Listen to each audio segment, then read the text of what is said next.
All right, so some questions. How many of you own your own business? What's your business? Real estate, whirly birds. Manufacturing of takeaway containers, okay. Servicing filters, hello, by the way. Clinical hypnotherapist, accountant, corporate training, red. What was it? Party printables. With the accent and the P's, I was struggling with that one, yes. Plumbing contractor. Training on computers. Signs. Migration law, immigration law, right? Not smuggling. Hello, Susan, how are you? Although good business in that, I hear, yes. Health and wealth. Fruit and veg. Refurbish hotel, motels, and resorts.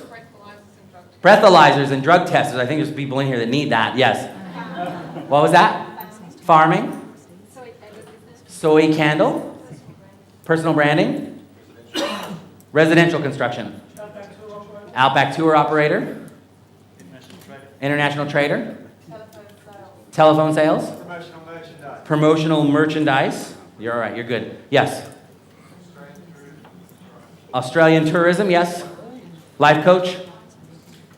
Life and business coach. You know, at first I heard knife and business coach. I'm like, that's good. Come on, pay, sucker, right? That's what I heard at first, so. A day in the life of Sean Roach, right? Yeah.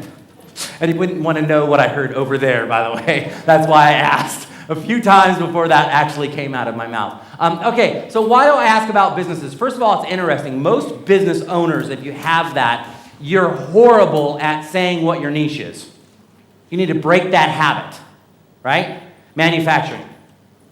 That is not a keyword that will get you any business on the internet, right? So you've got to be very, very, very niche specific on what you're doing.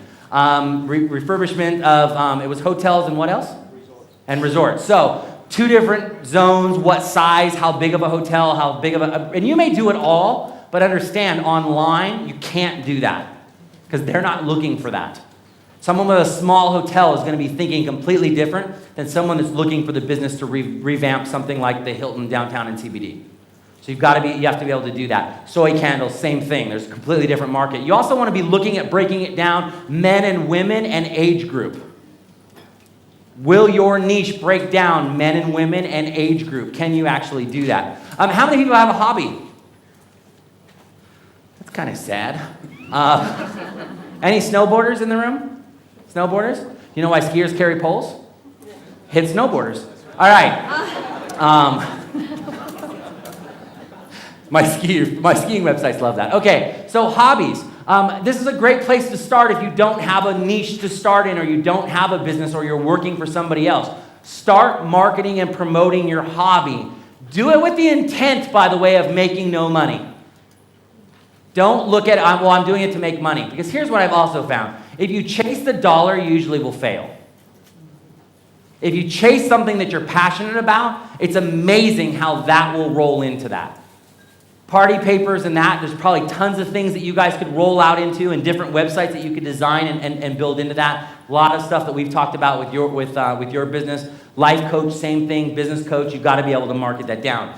Because you've got to be able to break that down into segments, right? Is it someone who only has a couple employees, less than 5, 10 to 15? Where is it? And you've got to market them all different. Because a business that has 50 people, you're not going to work with them the same way you would as someone who has 5, right? You know that. It's no different than marketing about that online. You want to be able to do that. But I tell people to start with hobbies. That's what worked for me. I got frustrated. I mean, we were bringing in leads for a mortgage company, but then I'm like, okay, this is kind of work on some other stuff. Very famous internet marketer and I became friends. We worked together. I was kind of his secret on a lot of stuff because I got him into a lot of connections and access that he didn't have. And I learned a lot about what was going on there and started realizing that hobbies were the great niche to be able to go after. And that's what you want to do. You want that to be your niche, and make that happen. So how many of you know something? What do you know? Your boy. That is a good... That is a good, let's be honest, that is a good thing. Because if you ever woke up one morning and were like, oh no, right? So you know. Yes, what do you know? That he's a boy, you know? All right, what do you know?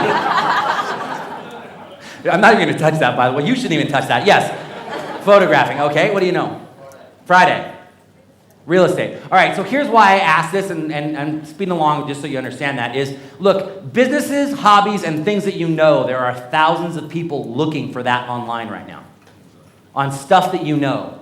You know, maybe you're a consultant, maybe your job, you do whatever. So whatever you do, you may think no one wants to know that. Yes, they do, or you wouldn't have a job.